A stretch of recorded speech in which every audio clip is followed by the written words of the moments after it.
Welcome to the garden. Today I'm going to be doing a batch of sun-dried tomatoes. I stashed enough in the fridge that I could get a second harvest and do one big batch all together.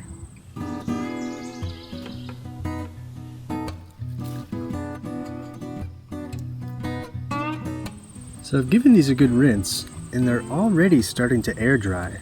So that means the weather is perfect, sunny and dry. This really isn't going to work well if it's extremely humid, but luckily you can actually do this in the oven as well.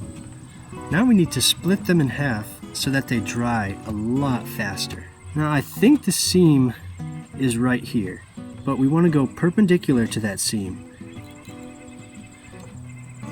And we hit it. That's perfect. This is exactly what you want to see.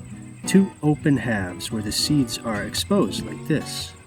Now, if you look at the center of the fruit here, this is that seam we're trying to avoid. If we had sliced right along that seam, you would get two halves, like little water balloons, and they trap the seeds inside behind a membrane.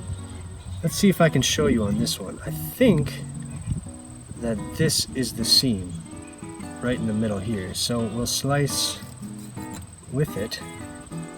There you can kind of see how it's trapped behind a membrane.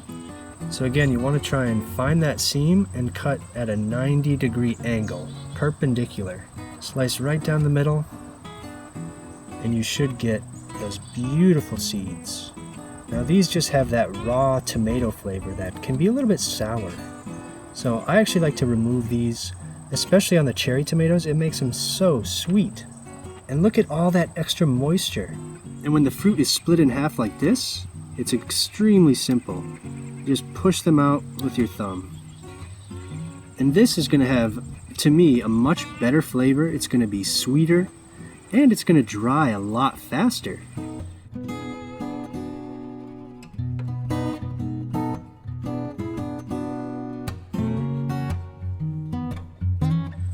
Here's one with a really nice prominent seam. You can kind of see it like a dimple or a cleft right across the top. So we want to cut perpendicular, just like that.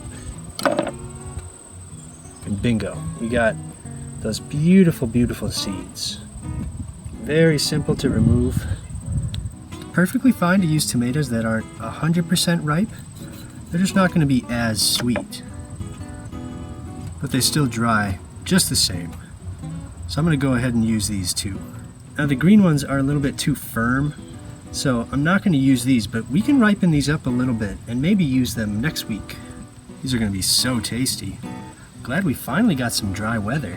I didn't think I was going to be able to do these this year because it's been so humid. This also works great with Roma tomatoes, even beefsteak if you want, but I think cherry are my favorite. Roma are nice because they don't have a lot of seeds, so they tend to dry fairly quickly. But cherry tomatoes just get so sweet. It's like an entirely different fruit.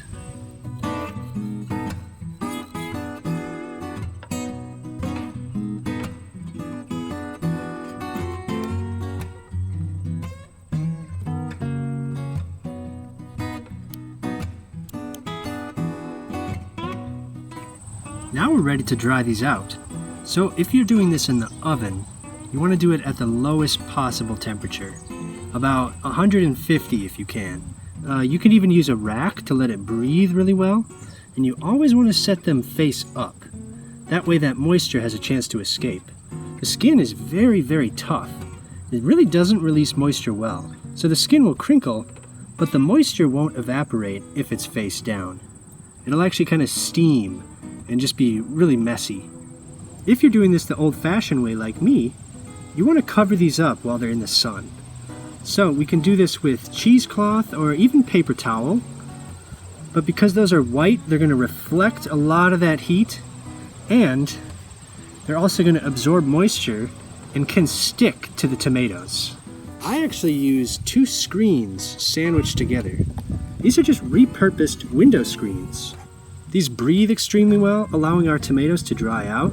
They're actually black, so they warm up, further drying out the tomatoes, and they don't allow pests in, which is really important.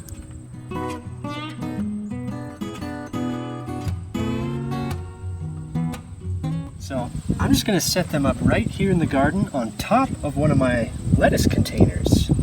These are new transplants, so they could actually use the shade. Try and get them all face up. That way they dry out quicker. So now I'll bring in my other screen, just like this.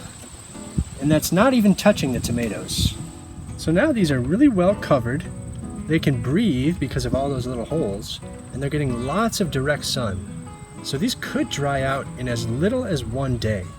Although you can bring them in overnight and then do it again tomorrow. But if it takes any longer than maybe 3 days, you just want to finish them off in the oven. And they're going to dry a lot quicker because we've removed all of these seeds. That is a lot of extra moisture. Can you imagine how long it would take to evaporate all of this? I bet we've removed half of their weight in water, just from removing those seeds. And these are what give tomatoes that kind of sour flavor. That raw tomato flavor mostly comes from the seeds.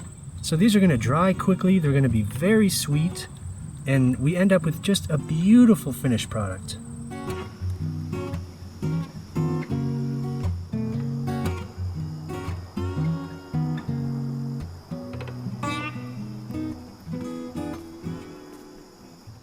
And these turn out so sweet and chewy. They're just amazing in any kind of pasta. I like to add them to grilled cheese sandwiches. They're really, really good. So it's a very versatile ingredient. They're even great just as a little snack. So on the second day, it was really cloudy, so I ended up finishing them off in the oven. A rack will help them dry a little bit quicker and prevent burning, as the pan can get really hot. You'll know they're done when they're really wrinkly and dry to the touch, but still kind of pliable and chewy, kind of like a raisin. In fact, they're really sweet like raisins. And I freeze them instead of pack them with oil. I just find it to be a really messy situation, and then you have all this extra oil, and it takes a long time for that flavor to infuse into the oil. And I use these so fast that I think it's better just to freeze them. So these are great to do in your oven, in a dehydrator, or out in the garden in the sun. So I hope you give this a go. Thank you all so much for watching, and we'll see you next time.